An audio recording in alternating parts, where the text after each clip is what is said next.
આપનું ફરી સ્વાગત છે. આજે આપણે એક એવી વાત કરવાના છીએ જે લગભગ દરેક ઘરમાં જોવા મળે છે. એ છે ઘરના કામકાજ.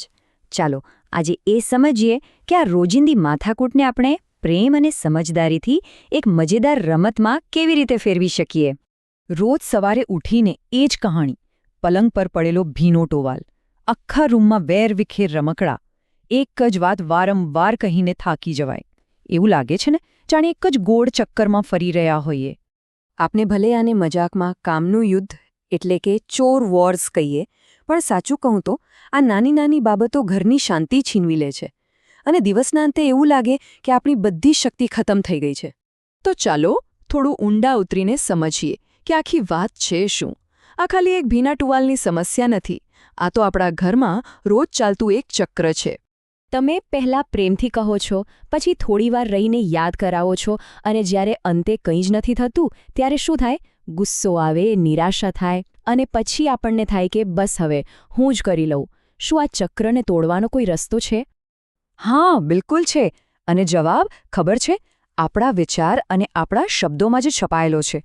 આપણે બસ એક નાનકડો ફેરફાર કરવાનો છે. ઘરકામ શબ્દને બદલીને યોગદાન શબ્દ વાપરવાનો છે. ચાલો જોઈએ કે આ નાનકડો ફેરફાર કેવો જાદુ કરી શકે છે.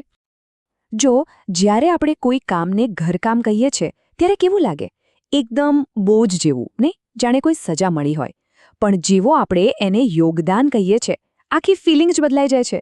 એ એક જવાબદારી, એક ભૂમિકા બની જાય છે. એનાથી ટીમવર્ક બને છે. આ ખાલી શબ્દોની રમત નથી હો. આ આખો દૃષ્ટિકોણ બદલવાની વાત છે. જ્યારે બાળકને એવું લાગે છે કે તે યોગદાન આપી રહ્યું છે, ત્યારે એને ફરજ નથી લાગતી. ત્યારે એને લાગે છે કે એ ઘરનો, પોતાની ટીમનો એક હીરો છે. આ વાતને હજી વધુ સારી રીતે સમજવા માટે મારી પાસે એક બહુ સરસ નાનકડી વાર્તા છે, જે આપણને શીખવશે કે નાનામાં નાનું કામ પણ કેટલું મહત્વનું હોઈ શકે છે. જરા કલ્પના કરો, રામ સેતુ બની રહ્યો છે. મોટા મોટા વાનરો પહાડ જેવા પથ્થરો ઉચકીને દરિયામાં નાખી રહ્યા છે. એક મોટો પુલ બનાવવાનો છે. કેવું ભવ્ય દ્રશ્ય હશે, નહીં? અને એ બધાની વચ્ચે એક નાનકડી ખિસકોલી. એ શું કરી રહી હતી? પોતાની નાની અમથી તાકાતથી નાનામાંના કાંકરા લાવીને એ મહાન પુલમાં પોતાનું યોગદાન આપી રહી હતી. એના દિલમાં પણ એટલો જ જોશ અને સમર્પણ હતું. અને આ વાર્તા આપણને એ જ શીખવે છે કે આપણા પરિવારમાં પણ દરેકનું યોગદાન, ભલે તે ગમે તેટલું નાનું કેમ ન લાગે, તે અમૂલ્ય છે, ખૂબ જ કિંમતી છે. તો ચાલો હવે આ સરસ વિચારને આપણા ઘરમાં કેવી રીતે અમલમાં મૂકી શકાય એની એક મજેદાર ગેમ પ્લાન બનાવીએ. તૈયાર છો?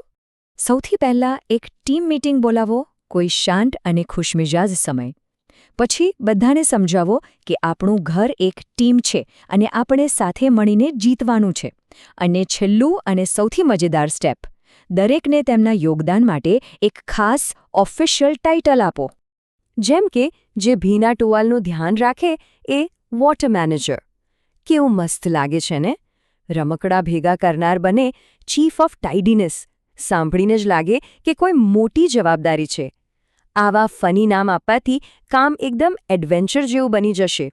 પણ એક વાત ખાસ યાદ રાખજો, આનો હેતુ ખાલી કામ કરાવવાનો નથી. આનો અસલી હેતુ તો બાળકોને એવો અનુભવ કરાવવાનો છે કે હું પણ આ ટીમનો એક ખૂબ જ મહત્વનો સભ્ય છું. જ્યારે એમને આ અહેસાસ થાય છે ત્યારે તેમનો આત્મવિશ્વાસ વધે છે. પણ વાત અહીં પૂરી નથી થતી. જ્યારે ઘરના કામકાજ એક રમત બની જાય ત્યારે એક નવી ચેલેન્જ આવી શકે છે. અને એ છે કંટાળો. આ વાક્ય તો બધાએ સાંભળ્યું જ હશે, ખરું ને? મમ્મી, હું બોર થાઉં છું. પણ શું તમે જાણો છો કે આ કંટાળો ખરેખર તો બાળકોની સર્જનાત્મકતા માટે એક જાદુઈ ચાવી બની શકે છે. તો આના વિશે આપણે આગળની ચર્ચામાં વાત કરીશું. તો અમારી સાથે જોડાયેલા રહેજો અને તમારી આ હૃદય કેન્દ્રિત વાલીપણાની ટૂલ કિટ બનાવતા રહો. ત્યાં સુધી તમારા ઘરમાં આ ટીમ ગેમ જરૂરથી અજમાવજો.